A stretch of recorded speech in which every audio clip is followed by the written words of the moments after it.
Notorious. Big it up, big it up. Hear my voice. Yeah. Here we go. It'll be a little harder doing it like that, but that's all right. What is up, everybody, and welcome to the Casual Wrestling Show, the #1 wrestling show meant specifically for casual wrestling fans.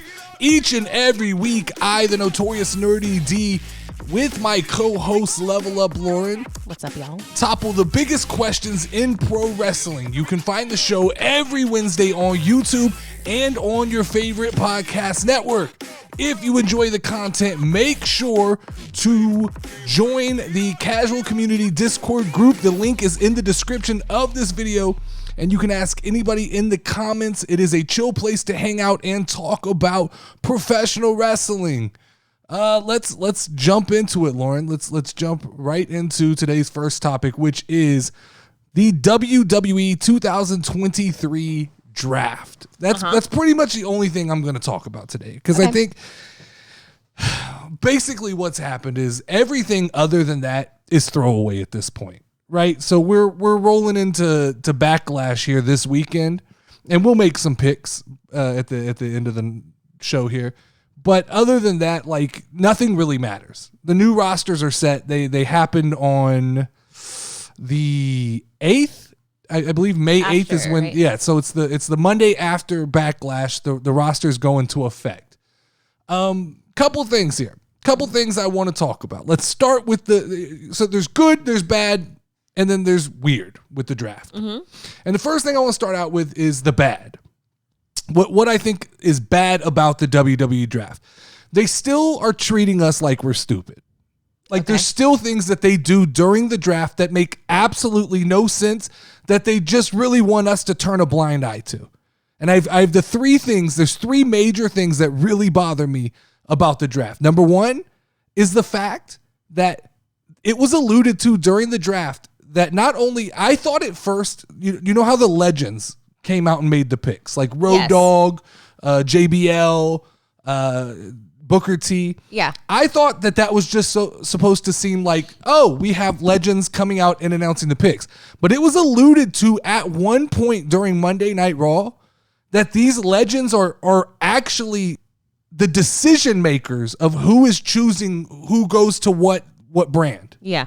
So that absolutely makes no sense. So you want me to put aside common logic to believe that you've just turned over the roster breakdown here to RVD, who can't even hold his fucking card the right direction. Yeah. Right? So RVD's out here, breaking.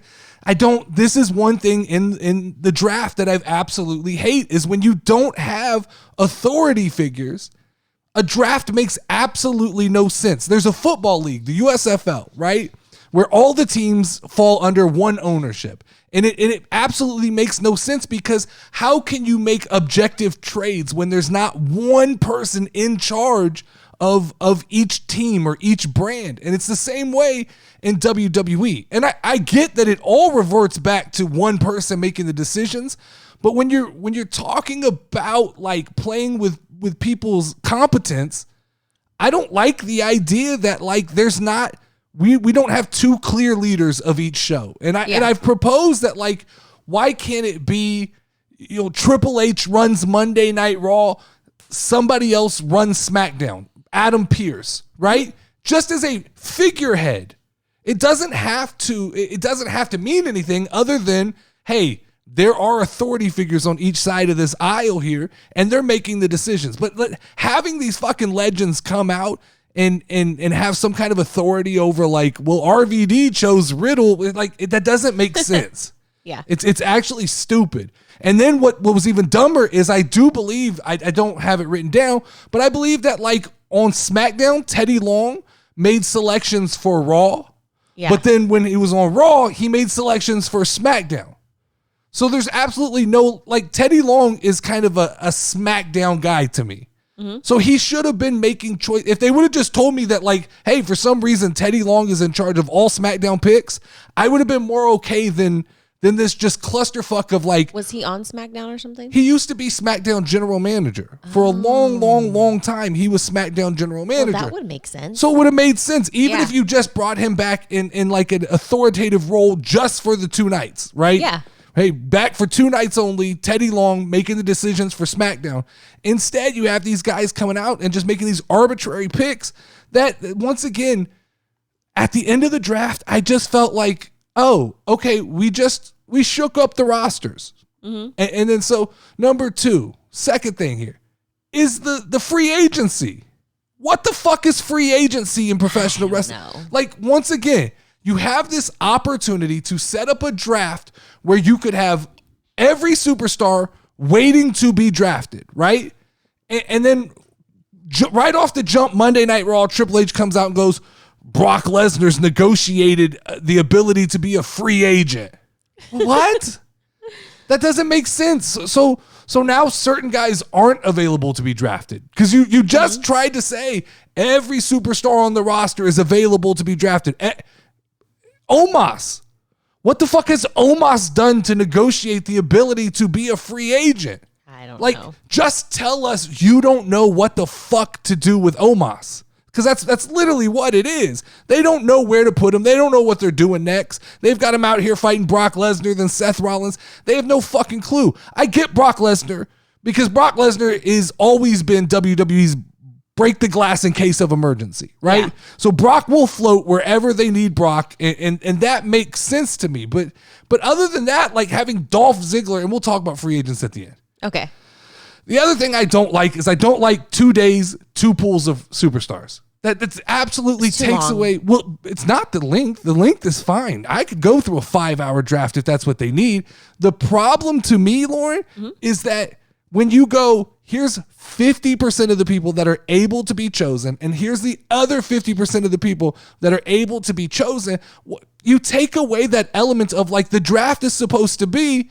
You draft in the order of importance, right? The number 1 guy should be the most important person on the roster. Not, I shouldn't have to go, well, this guy went number 1 on SmackDown, but this guy went number 1 when we came to Monday Night Raw. It should literally be a pecking order, 1 through 50, whatever, however many picks they want to do. But why can't the draft just be one night? We just sacrifice one show, right? Probably a Monday Night Raw because it's 3 hours.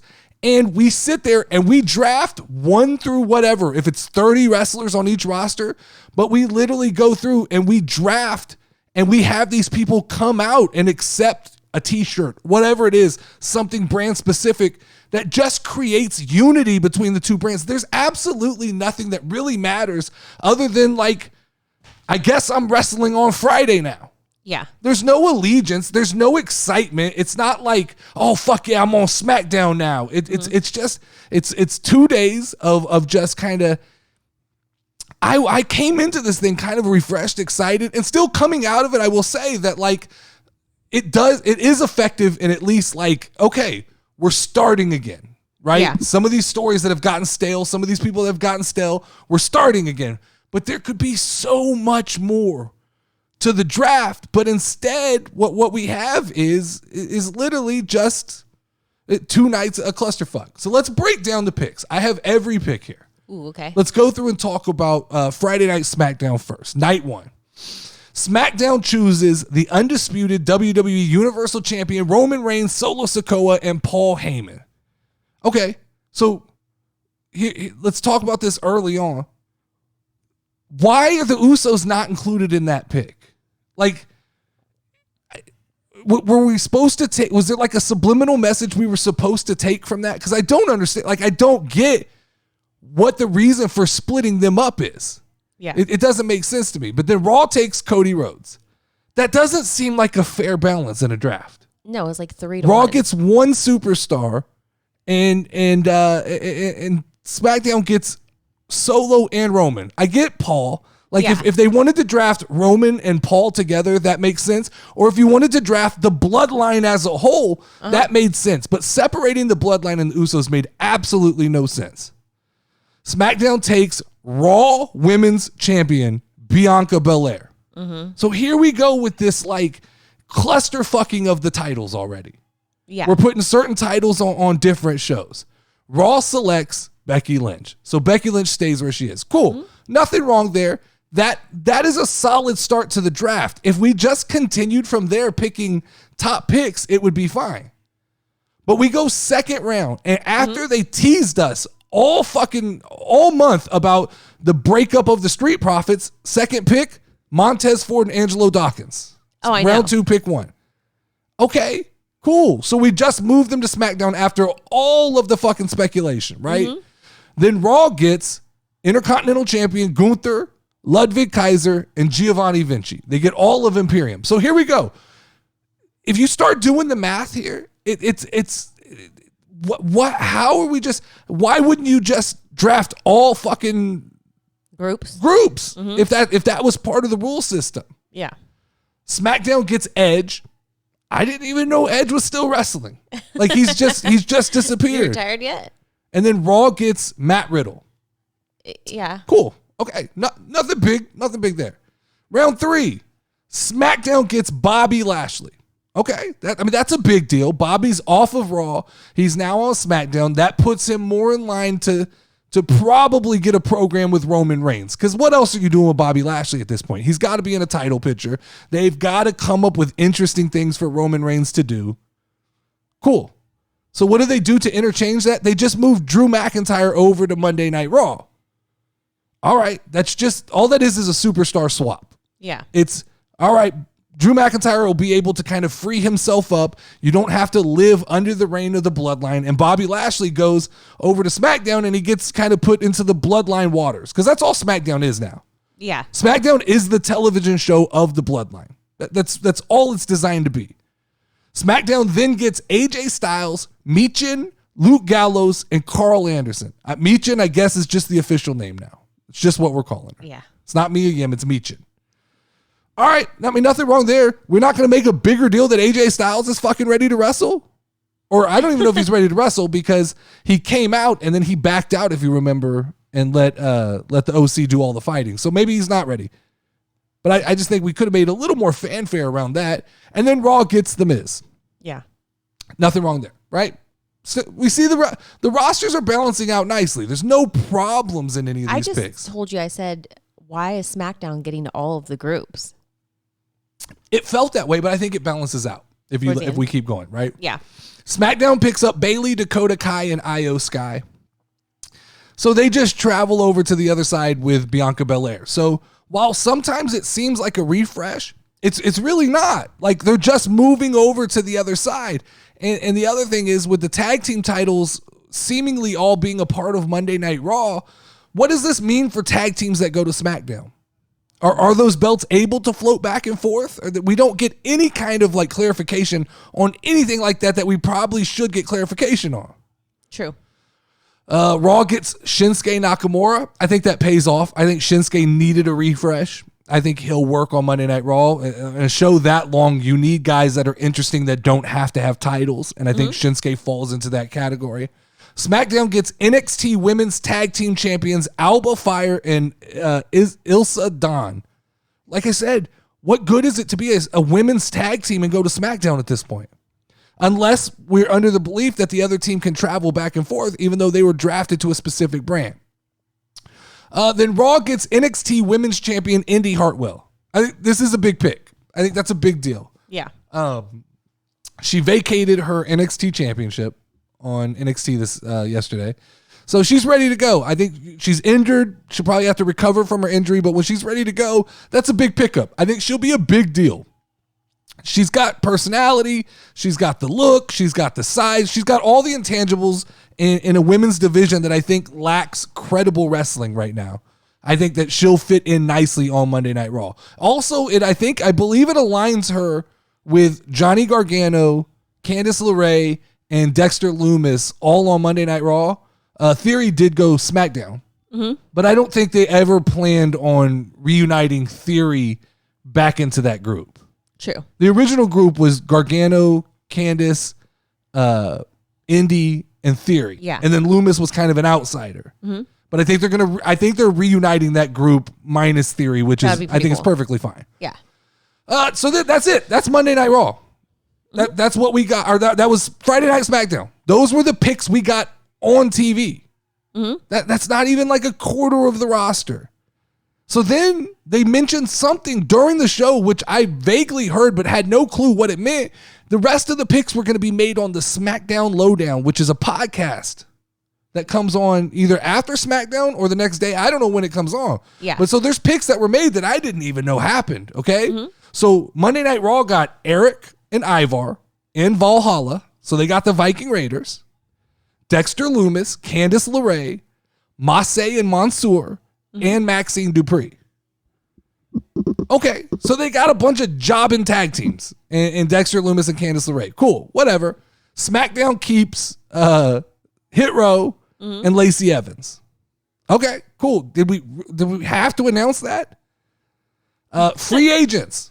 There were free agents coming out of this. Omos, Mustafa Ali, Dolph Ziggler, and Von Wagner. Those are such weird.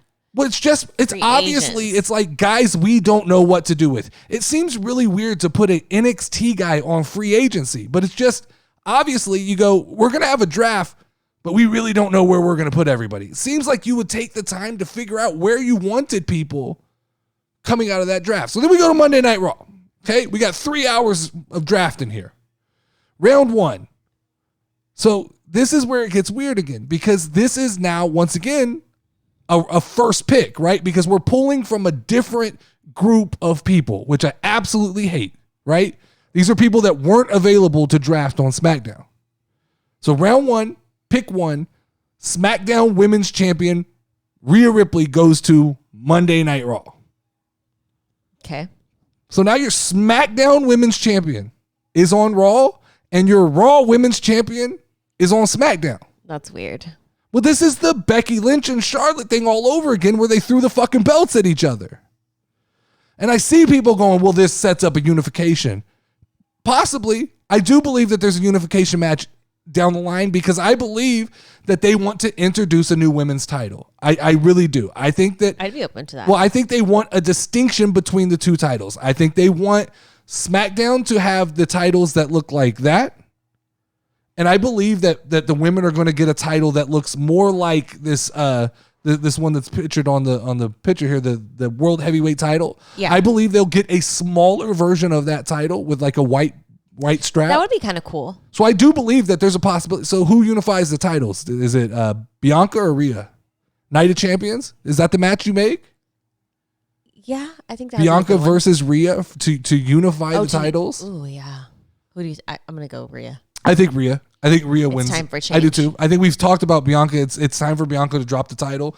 I think that, that's where that gets messy, because I guess you could have one of each on each brand. I don't know. It's interesting, because wouldn't you want both of the ones that look alike on Monday Night Raw?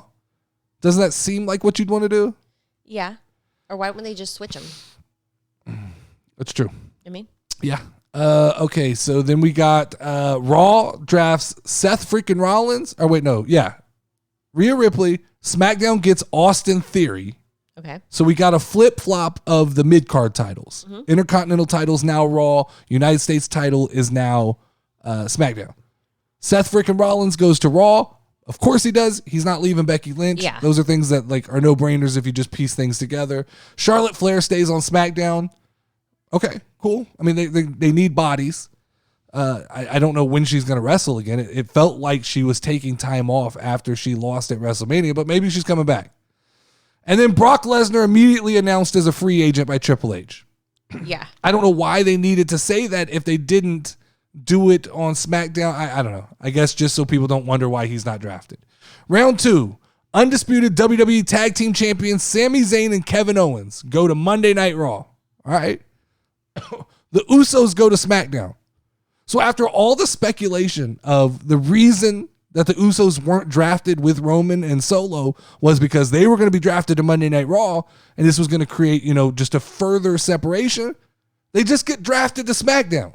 True. Just nonchalantly in round two. So you're telling me the longest reigning tag team champions are a second round, second night draft pick? That's why it doesn't make sense. That's why the draft doesn't make sense, because there is no, you're telling me that there's people that were picked, Austin Theory, right? Yeah. Picked before the Usos? That absolutely doesn't make sense.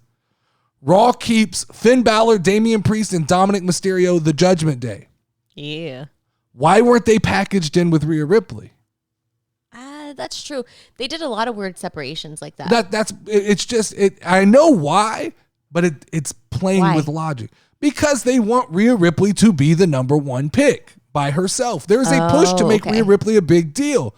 Got no problem with that other than it fucking defies all this logic here. SmackDown gets Rey Mysterio, Santos Escobar, Cruz del Toro, Joaquin Wilde, and Zelina Vega. They might as well just say all the Mexicans.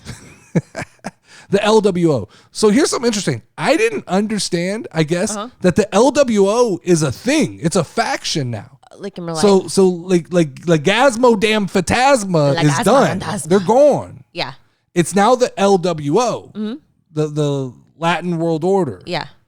So interesting. It's a thing now. But you get 5 fucking people for that pick? Es mi gente.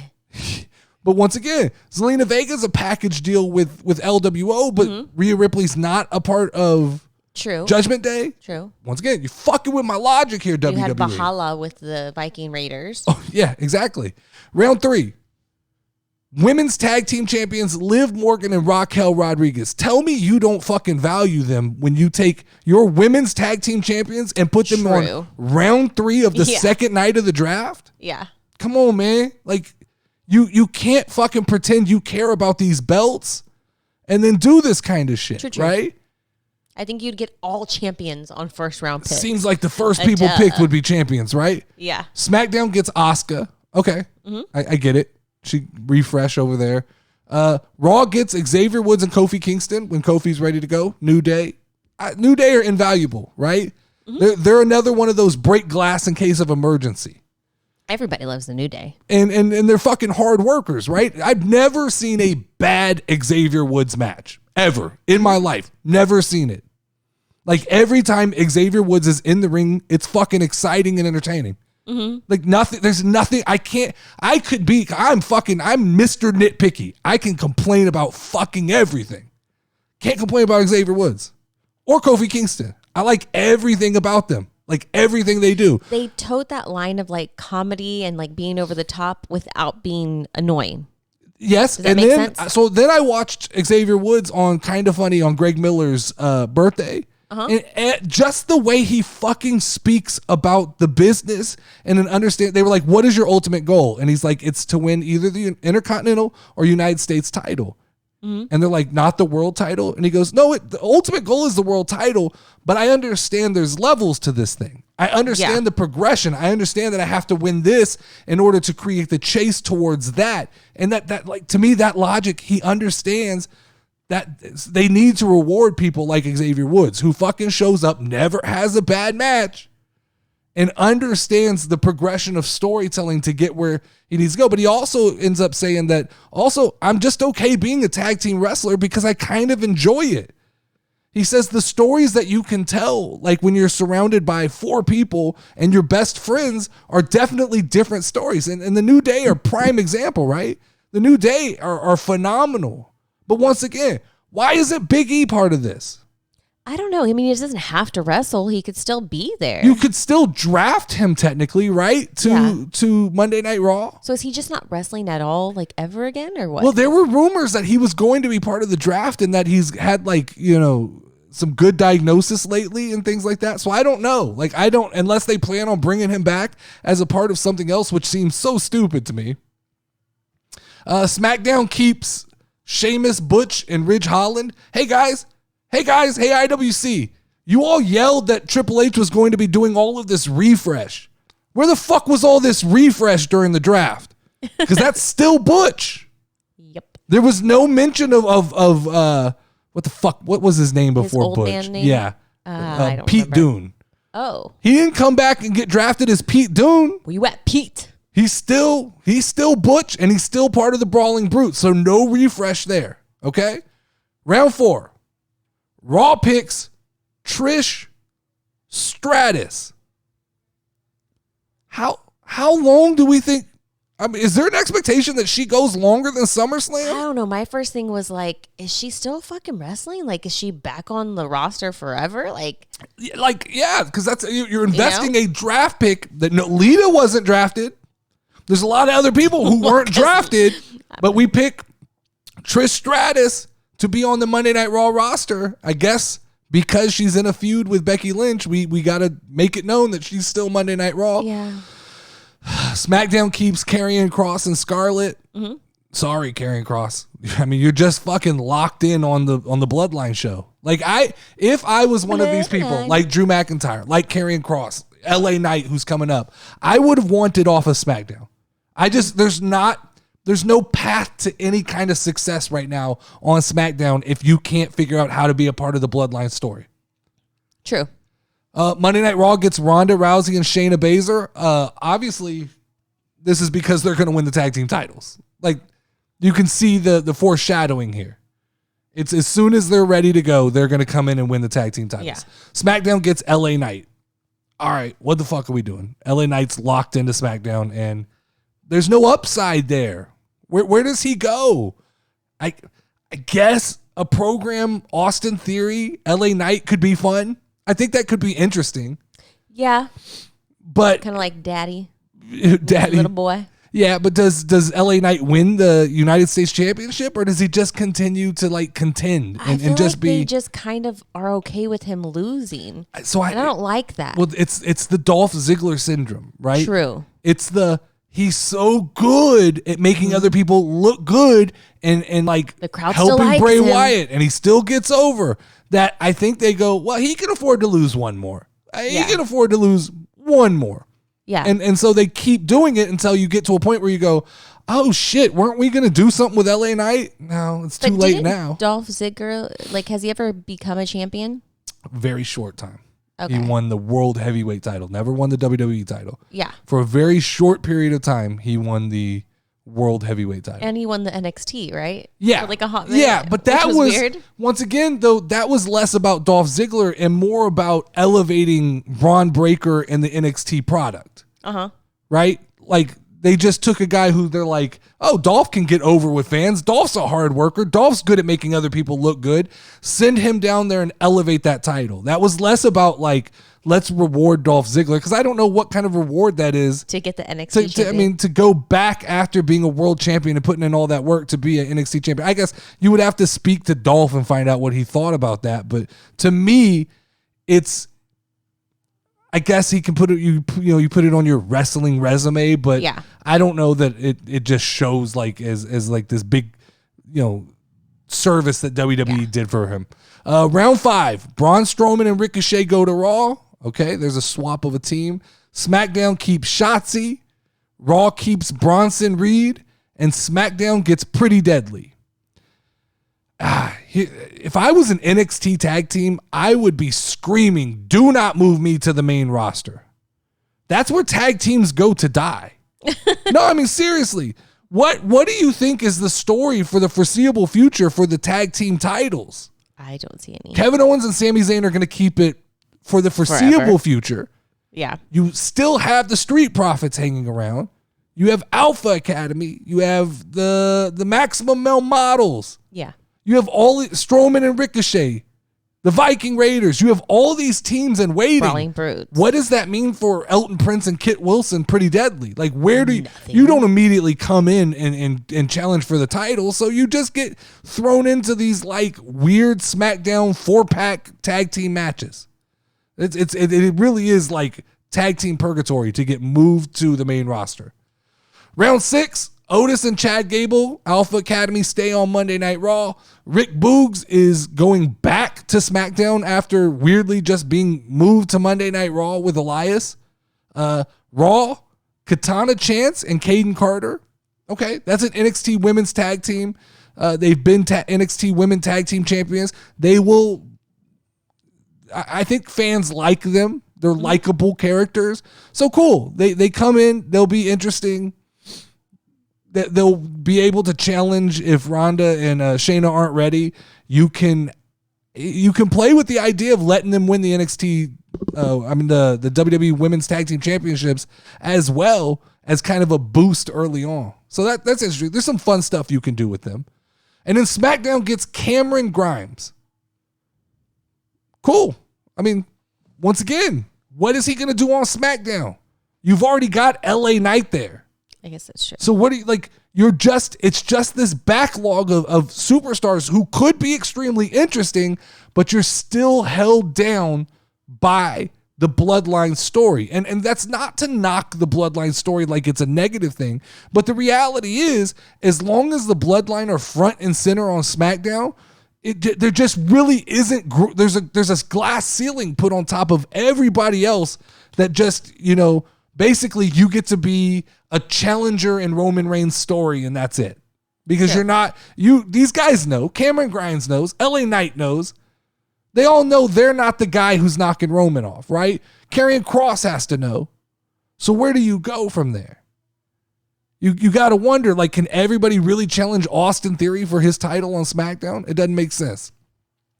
Then after Monday Night Raw, we got Akira Tozawa going to Raw, Los Lotharios going to Raw, Dana Brooke going to Raw, Emma going to Raw, Indus Sheer, which I believe is it's the NXT group that has Veer Mahan, Jinder Mahal. Oh, okay. Johnny Gargano going to Raw, Nikki Cross going to Raw, Odyssey Jones going to Raw, Piper Niven going to Raw, Madcap Moss, who is now Riddick Moss again, going to Raw, Tegan Knox going to Raw, and Xia Li going to Raw. I liked Madcap. Oh, I mean, I get it, but I think that name has too much. They relate that name too much to Baron Corbin, who seems to be wrestling cancer, and I don't understand. Guess what? Does he have cancer? Baron Corbin's a free agent. Does he have cancer? No. Okay. Baron Corbin's a free agent. Why? Who fuck knows, right? Because he can be. SmackDown gets Grayson Waller and Tamina. Grayson Waller, somebody who I would think you would want to feature prominently during the draft and make a big deal about them being drafted to SmackDown. They're on the Raw Talk part of the show. Yeah. I mean, a lot of their picks were a little crazy to me, the order, but yeah. Baron Corbin, Shelton Benjamin, Cedric Alexander, Elias, and Zion Quinn are all free agents. Once again, you're like, what kind of purgatory are you putting an NXT guy in if you say he's eligible for the draft and then he doesn't get drafted? It just absolutely makes no sense. So now we got new rosters, Lauren. I know. We do, definitely. We've got new rosters, and I graded some of the picks, and you can tell me if I'm right or wrong here. Okay. But for Monday Night Raw, let me pull up my my sheet here. Oh no, there's a whole list of grading criteria. Yeah. So the top level picks I had on Monday Night Raw, you tell me if I'm wrong here. I have Cody Rhodes as being a top pick. I have Becky Lynch as being a top pick. Yeah. I have Gunther as being a top pick. Yeah. I had Kevin Owens, Sami Zayn, and Seth Rollins. I would agree with those. Those were, and Rhea Ripley. Those were my top 7 from Monday Night Raw that I believe stand out above the rest. I don't know why that thing just moved on its own. SmackDown, I had the Bloodline, Roman Reigns and Solo Sikoa. Yeah. Bianca Belair. I had Charlotte Flair. The Usos. And I believe that's it. I think so. When you look at those top picks, and you talk about balancing the roster. Oh, and then I had free agents here. We've already talked about free agents. Yeah. Let's. So who won the draft, Lauren? Initially, I thought it was SmackDown. I think everybody did. I think initially, especially on night one when I kept telling you, like, why are they getting all the groups? Like, what's going on here? I think initially everybody thought that SmackDown won the draft, but I'm going to tell you, I think Monday Night Raw won the draft. I agree. When you put it into like those definitive terms of these were the top ones and these are the ones over here on SmackDown, it didn't even seem like comparable. I do. I think when you go like choice for choice, the Bloodline once again just dominates SmackDown. You look at the top: Solo, Roman, Heyman, Usos, all of them on one show. That's the Bloodline show. Yeah, that's and all when it you put is. it like that, I mean, nobody else matters. I think when you look at what Monday Night Raw drafted, there's so much potential in what they got. So you can see the reformation of the Way, right? Minus Austin Theory, Gargano, Loomis, Indy, and Candice. That works. You're gonna see Ronda and Shayna as tag team champions at some point this year. So that's gonna happen. We get to see Gunther kind of come to his own on Monday Night Raw, and Gunther will challenge for that World Heavyweight title before the end of the year. Once again, we're getting like you get a roster that has fluidity. Whereas on SmackDown, there's a big chance Roman holds on to that fucking belt till WrestleMania next year if they still think The Rock is coming back. You get Drew McIntyre on Monday Night Raw. He gets to take a deep breath away from Roman Reigns for once. Rhea Ripley, the Judgment Day. I get it. Like Dominic Mysterio, we can say whatever we want, but he's getting a reaction. Yeah. And so as long as he's part of the Judgment Day, they continue to kind of stay relevant. Rhea Ripley's the women's champion. That's a big deal being on Monday Night Raw. I would say, you correct me if I'm wrong, out of Bianca Belair and Rhea Ripley, right now, Rhea Ripley is the more interesting champion. Yes. I think that's fair to say, right? Yes, definitely. I think that we talked just a second ago, or Riddick, a.k.a. Madcap Moss. I think he will finally find some success on a 3-hour show where he can get some matches under his belt. The problem is being a lower mid-card guy on SmackDown, there's just not enough time, right? Because you're almost always going to get something to do with the show, the bloodline at the beginning and the end. So that leaves 3 to 4 matches in the middle of that show. And typically you got a women's champion you got to deal with. You've got some other storylines that you're trying to deal with. And those lower mid-card guys get lost in that mix. And then you can't forget, right? Raw still has Kevin Owens, Seth Rollins, Cody Rhodes, Becky Lynch, Sami Zayn, Matt Riddle. That's a lot of... That sounds like a pretty stacked list to me. Well, it sounds stacked when you go to the other side and you go Roman, okay, Usos, okay, those are top tier guys. Yeah. Then you go, we're thinking Solo's going to be a big deal, but is he just a big deal because of the bloodline, or is he a big deal standing alone? You know, then you got Bianca Belair. You got the Street Profits. But there's not a lot outside of that, right? Charlotte Flair, when she decides to come back, SmackDown will just continue to push forward and be the show of the bloodline. And I think that holds back a lot of the other talent. That's just what happens. True. All right, Lauren, let's go to let's do a bracket battle here. It's that time of the night. Yeah, let me bring it up here. Let's go. That worked. Look at that. Boy, I'm learning my controls. I got my Stream Deck, and I've got a bunch of buttons set up. So if I jump around, it may. When we come back, it's going to be interesting to see if my slides are still there. All right. Okay. So bracket battle this week. Let's do in honor of the new World Heavyweight title. I was going to do this last week, but we kind of ran out of time. Let's do this week the best looking WWE title by casual fans. Okay, so let's start off right off the bat. We have the WWE title versus the NXT North American title. There's a lot of people, Lauren, who like that NXT North American title. That's good for those people because I don't. I'm not a fan. So I'm going WWE title. Me too. You with me? Yes, sir. All right, let's click that. Let's go, WWE. NXT title versus the Raw Tag Team Championship belt. The NXT title. All right, I'm with you. The NXT title. So far, you've got no disagreement looks from me. like a bracelet. So we've got the SmackDown version, the blue version of the bracelet. And the NXT is that. I believe that's the. I don't want to say. I think that's the tag team title. Okay. I'm going to go NXT though. Agree.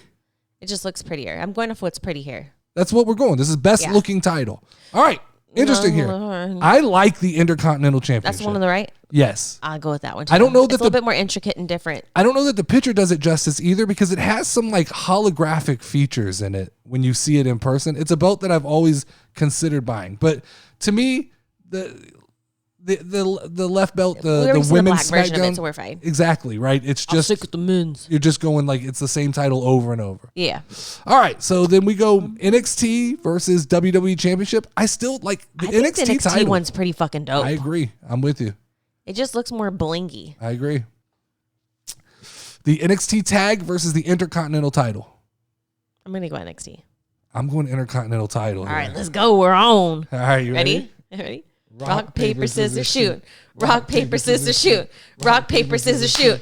Yes, I beat you. What did you choose? NXT, the NXT, right? yeah. Okay. Oh, I love that game. It gets me so excited. I think my hand is still sore from playing it last I get week. like little palm. bruises. All right, so we have NXT Real into World it. title versus NXT Tag Team title. The one on the left hand side? World title, I Yeah. believe. Yeah. Blingy is in the ringy. Blingy in the ringy. Blingy in the ringy. All right, to the right side, we got the Raw Women's title versus the WWE Women's Tag Team titles. I don't know what the one on the right is. I've It's never the seen Women's that. Tag Team title. Why don't they have prettier women's? It is the worst fucking. It's like which one of these is not like the other. It doesn't fit in at all. Yeah. Like if any belt needs a refresh, it is the men's tag team titles, but it is Why? definitely the women's tag team. Why can't they make the women's tag team titles like beautiful and blingy and pretty and cute and like feminine? I don't know. I mean, feminine. I don't know how belt's masculine or feminine, but I do don't know know how a what belt that is is. fucking ugly. Is it right? So we're going Raw, right? Yeah. Okay. I look forward to this every week. That's NXT Women's Tag Team Ooh. versus, I believe that's blue, right? It's Yeah. hard at this distance to see. I like the NXT one. I like the WWE title. All right, I like let's go. the Universal title Let's here. go. Ready? All right, hold on. All right, ready? All right, you ready? Rock, paper, scissors, shoot. Oh, you got me. WWE title. Damn. All right. Ooh. United States versus the women's NXT title. I don't really know what the one on the left looks like. United States. It's got a big ass eagle on it. It's fucking dope. It's my favorite belt. I like bling. I'm going for the bling. I'm going United States Championship. All right, ready? You ready for this? Ready? Rock, paper, scissors, shoot. Oh, fucking I had to keep that one in there. That's my baby there. darn it. Okay. Oh, red versus blue. Red versus blue. All right. My favorite color is blue. I'm going blue. I'll go blue.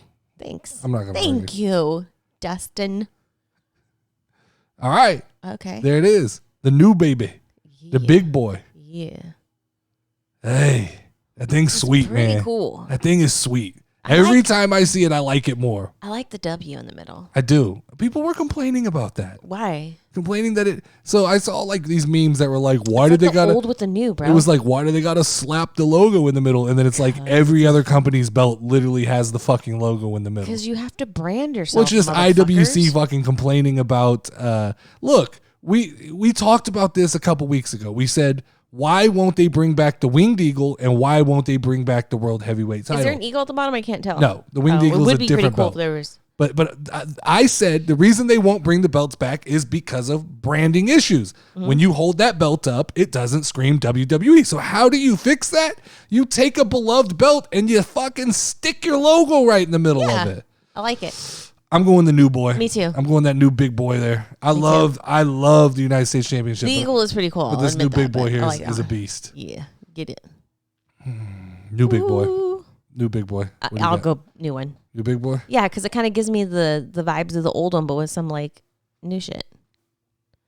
Oh, this is a hard one for me. I like bling. I'm going bling. So bling, by bling you mean NXT? Right. Is that all jewels in the middle? That's a good question. I don't know. If there's jewels in the middle, I'm going for the jewels. It used to have a holographic look. I don't know if it's still holographic. Is it shiny? I'm going new big boy. I'm gonna go shiny. So let's championship matches, All right, best of ready? three, correct? Ready? Yeah, best of three versus- championship match. Best of three. Ready? Rock, paper, scissors, shoot. Rock, paper, scissors, shoot. Yes, Oh, that's I one, did it. okay. Okay. Rock, paper, scissors, shoot. Oh, I did it. Fuck yeah. NXT, bitches. That's a lot of cussing. I'm sorry. That I is a lot apologize. of cussing. Not That really, was but a lot of cussing there. just So this game that gets me so is, hype inside. That is our winner, the NXT I like it. I like it. title. Let me go back to my slides now. Oh, it worked. There we go. Name this team. All right. Ladies and gentlemen, it is that time again for the most electrifying segment in podcast history. Welcome to Name This Tag Team. Each week, I present 2 random WWE superstars, and it is up to you, the amazing listeners, to come up with a creative and unforgettable name for the tag team. Submit your suggestions on our Discord channel, #NameThisTagTeam, and make sure you tune in the following episode to see who won the last week's contest. But that's not all, guys. As a special bonus, your newly formed tag team will enter the virtual squared circle in WWE 2K23 Universe mode, where they will challenge for the casual mode tag team title. I filmed that match. It's in the books. I will post it along with this episode. It was COVID-19, Team COVID-19 against Primal Instinct, I believe was their name. Nice. Not gonna tell you who won. Gotta watch. Yeah, gotta watch. But I'm tuning in. We do have casual wrestling Name This Team champions. I like it. All right, this week, Lauren, our two competitors were Otis and Big E. Okay, so I got 5 tag team names for you that I found in the Discord. You get to make the final call. Okay. All right. The first name I have for you is the Big O. Okay. Okay. The second name I have for you is Horny Machinery. I knew you were gonna laugh at that too. The third name I have for you is Booty Otis. Booty Otis. Now remember Booty O's? It's yes, Booty I used to have that Otis. t-shirt. I don't know where it's at. Booty Otis. The Meat Club. Okay. Or Is it meaty? the BMM, the Big Meaty Men. Okay. So let's first off, I want you to take some time here. Go through these names. Don't just jump on one. You know which one I was gonna. What am I gonna choose? You want? Tell me. You want to pick Horny Machinery. I want to pick Horny Machinery. I really do. It works. I'm not gonna lie. It works. So here's the problem. That's the problem, right? That used to always gross me out a little bit, but then I grew to like Biggie has Biggie. very sexual gyrations. And look at Otis. He is. Well, Otis was part of a group called Heavy Machinery. Oh. So Horny Machinery. I like that. I thought maybe because like he's becoming a model now or something like that. You know, he's just like a beautiful piece of man meat. I guess it works on that level too. You know. So is that? Yeah, I'm going to Horny Machinery. These people might know my mind, and they're just aiming them towards what they think I'm going to pick. That comes from El Ferraon. El Ferraon. What does that mean? I don't fucking know. I just made that shit up. You should know. It's all right, let me bring up this. I don't This know is what this week's tag team right here, guys. Right here this week, Braun Strowman and Bronson Reed. There's some wordplay that you could use here. Team Braun. Team Braun. And then they could be like, yay. All right, Lauren, let's get no, let's get to some news. I'm gonna fail this. Okay. We are not even to 10 questions here. There's I'm so nervous about it. Plenty to do tonight before we get to 10 questions. I have tons loaded up here. All right, let's go. Okay, so the first article comes from SE Scoops. It's when and why did WWE decide to unify the WWE and Universal Championships? How do you think the unification of the WWE and Universal Championship has impacted the overall landscape of WWE? And do you believe that splitting the titles again in the future would be beneficial for the company and its talent roster? No, absolutely not. Those belts will never be broken up again. That is one belt. The introduction of a new world heavyweight title solidified that is one belt. I guarantee we are going to see a new title in the next 3 or 4 months. Like the combined title yes, belt? Like they're going to combine that to one. There's no chance in the world they have 3 heavyweight champions. True. It's just not happening. The introduction of the new belt was 100% them saying, we're going to take the lineage of these other 2 belts, mash them together, gives the Universal title all the credibility in the world, makes Roman Reigns seem like the grand ultimate champion, and that is one title belt. As far as when did they decide to unify the belt? The article basically said it was when, if you remember, Roman Reigns was unable to compete in an event early, like in January. But I didn't think that was as important as the question right there. Let's see. Tony Khan blast ESPN reporters over AEW all-in ticket sales claims. So basically, in this article, there was an ESPN reporter who claimed that the seating chart for AEW in overseas is going to be much smaller than the arena will actually hold. Yeah. Tony Khan went off on the motherfucker calling him an idiot, went off on Nick Khan from WWE, whole big mess. But the question from this is, what are your thoughts on Khan attacking reporters and considering the impressive pre-sale ticket numbers for AEW's All-In event at Wembley Stadium? What do you think that says about AEW's growth and popularity, particularly in comparison to WWE? So, I have thoughts on this. Okay. First off, attacking reporters, whatever. It's wrestling. That's gonna fucking happen, right? Dana White does it. That's part of the lore of wrestling. Let's get into the ticket sales thing here, because there's been some more information come out since this story reported, and that is there is this belief that Tony Khan purchased a bulk of these tickets himself. Well, no, laugh. I have theories about this. I don't think this is exclusive to Tony Khan. This is the problem with the ticketing industry as a whole, right?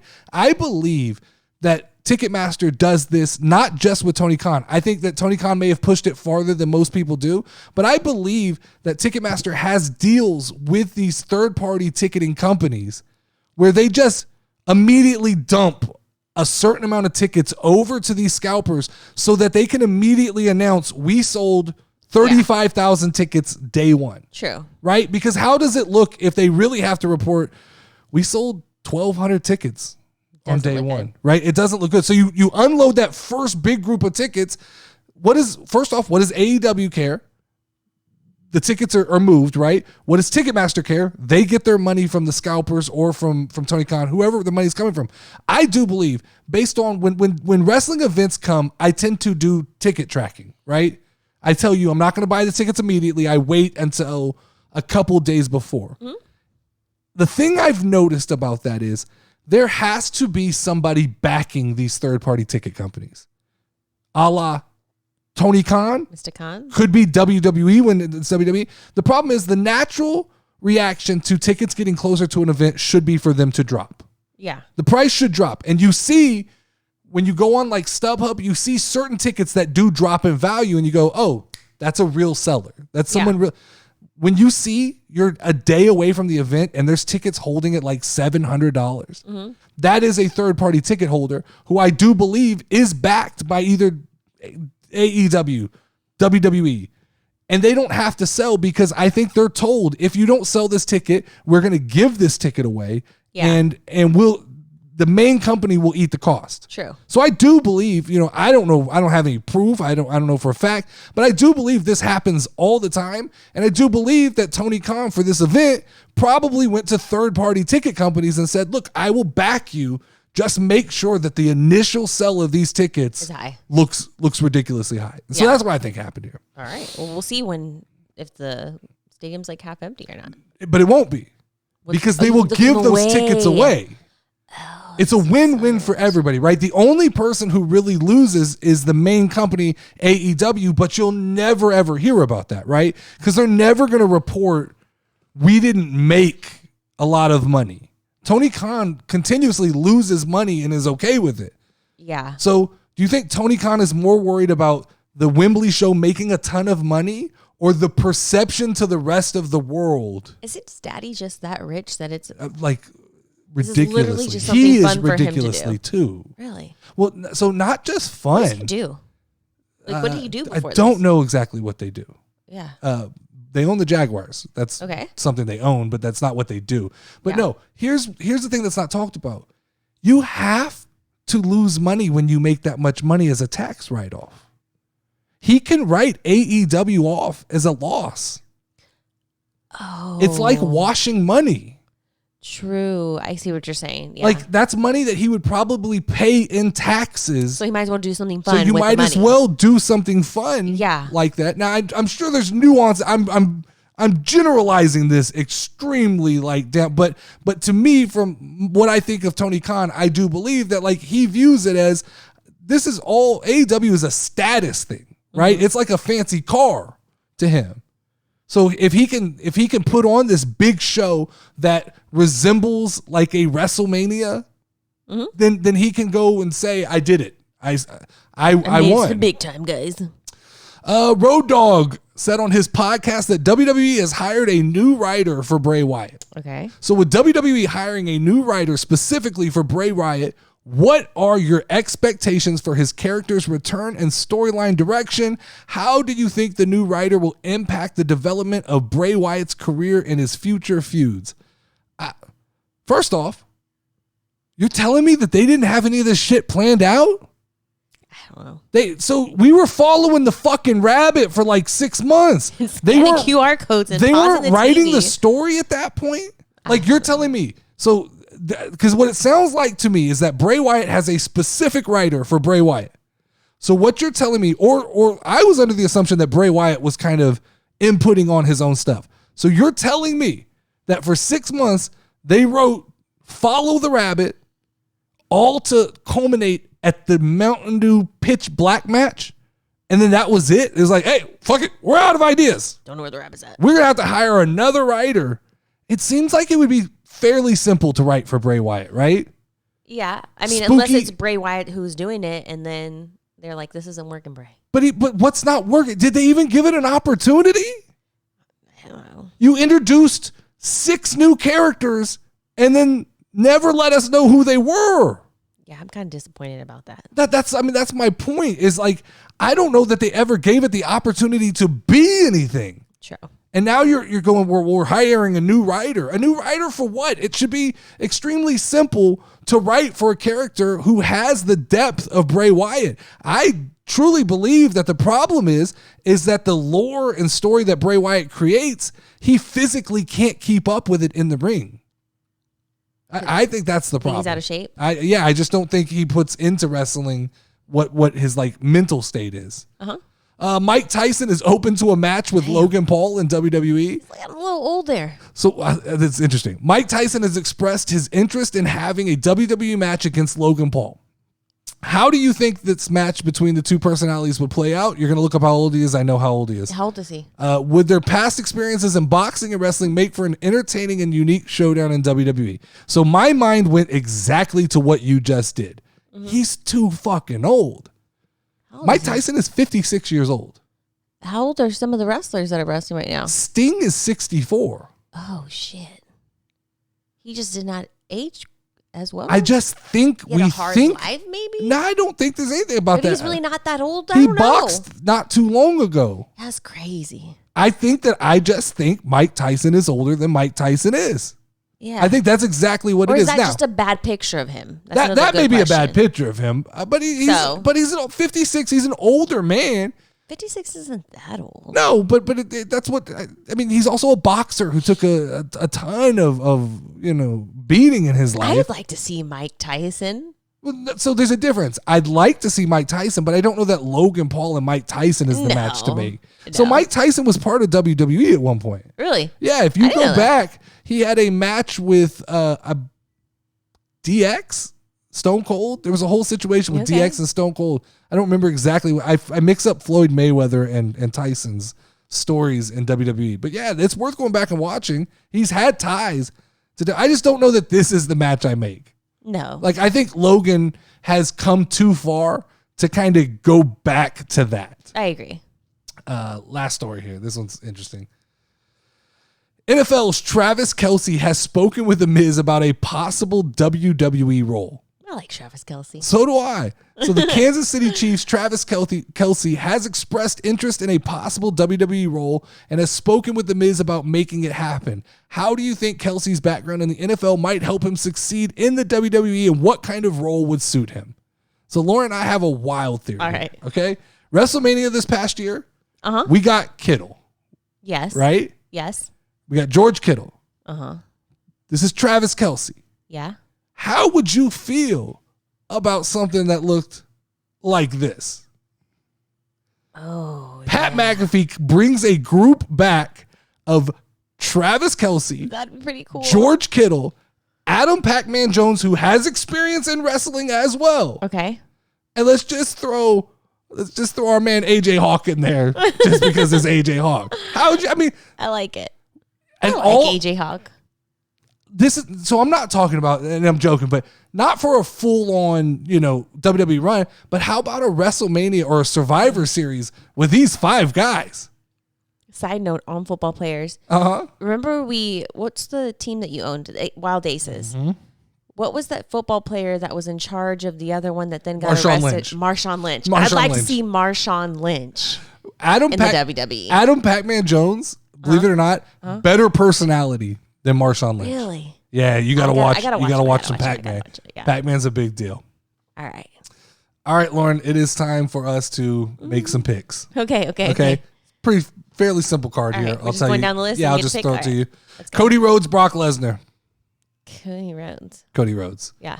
Sami Zayn, Kevin Owens, Riddle versus Bloodline. Sami Zayn. Don't look at my picks. I'm not I see you looking at my them. picks. I'm not looking Who you at going? them. Sami Zayn and Owens. Same. Okay. All right. I'll look the other way. Theory versus Lashley versus Bronson Reed. Theory. I gotta start turning this anyway because you're gonna see 10 questions here. Okay. Okay, I have Theory as well, so we're the Okay. same so far. Okay. Bianca Belair versus Io Sky. I'm going to go Iosuke. Really? Is this for the championship or Yes. what? Oh, no, Bianca Belair. Okay. I was about to say, I think I got you. Rhea Ripley versus Zelina Vega. Rhea Ripley, duh. Seth Rollins versus Omos. Seth Rollins. Bad Bunny versus Damian Priest. Bad Bunny. We picked the exact same. Okay. This is the most predictable card of Yeah. all time. Okay. Like there may be some like wrinkles thrown into this thing, but this is definitely the only thing I could see happening, but I'm not going to predict it because I don't think they do it, is Damian Priest beating Bad Bunny to I banked on this at WrestleMania as well. I think that you create a lot of heat. What do you have over there? Nothing. You got a cheat sheet? No. You're getting ready for wrestling 10 questions with a cheat sheet? There's nothing there. There's nothing. My phone's dead. Oh, okay. It is. I don't know. That Wink, tripped me wink. out there. All right, wrestling 10 questions, Lauren. You have 10 questions to. Where's my title? I'm gonna get it one day. So I've set you up here. I've set you up with But a very. every time you think that you've set me up, I just still don't get it. there's a chance you get this one quickly. My mind goes every time this happens. 10 questions. Let's go. Okay. Was this person drafted from NXT? No. Okay. Interesting. I just realized I have new people to work with now. Yes, I know. From I figured NXT. that. I thought for sure you'd give me something. I wasn't that cruel. Okay. Was this person drafted on TV? Like on one of Like the on shows? SmackDown Yes. or Raw? Yes. Okay. Is this person a girl? Yes. Okay. Is this person a champion? Yes. Okay. Does this person have short hair? Yes. It's Rhea Ripley. Yes. Oh, yes. Take your title. I wanted to give you one that I felt Thank like you. you could win. I really think needed that- this, guys. I really needed this win. Okay, so here's the flip now. The flip is next week you ask me 10 questions. Okay. Let's And the go. only way I can win the title back is if you beat me. if I beat you. Okay. So your title reign begins now. I think I had a 3-week run. So Yes. the record books is like WWE where we just start new records. Okay. I now hold the longest ever 10 questions title run at 3 weeks. I'm just not going to let go of this. Okay. Okay. We'll see you next week. I'll get All you. right. But that is all that we have for you guys this week. Make sure to like and subscribe to the channel. Make sure to check out the Discord to meet other cool wrestling fans and casual fans. Make sure to check out some of our other content on the channel. There is a whole new menu of shows, including casual gamers, casual cravings, casual fans, casual viewings, casual music, casual and random. Nailed all of them. Yeah. Sign up for can't do that. That's already going. The Casual Wrestling Fantasy League 2.0, which I'm going to update all the records. I had Chat GPT doing all of my, I thought, they tell us that this AI shit's going to take over the world, Lauren. Yeah. That's what we're told, right? That we should beware. AI is going to take over this. And so I thought, hey, this casual wrestling thing, Fantasy League, is going to be easy because I'm going to have AI do all the records and shit. It is so fucked up.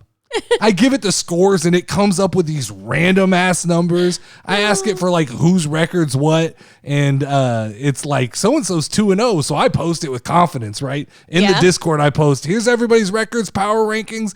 You guys, first thing fucking Snuggles hits me with is how is this other guy 2-0 when I just whooped his ass? I'm like, what? I go back and look. I'm like, what is Chat GPT doing that it like why know. it can, you can ask it the most insane questions and it will give you a fucking essay. But if you ask it to make a schedule or you ask it to do like simple addition, it's like, I don't fucking know. Like I fucking so and so wins. Yeah. So I'm going to go back and hand correct all those scores. So now I just put another thing on my plate because I was like, oh, this is going to be easy. I'll have Chat GPT remember everything. It fucking didn't. But as always, I am the Notorious Nerdy D. That is Level Up Lauren. And Lauren, you can ring the final bell. A ding, ding, ding, ding, ding, ding, ding.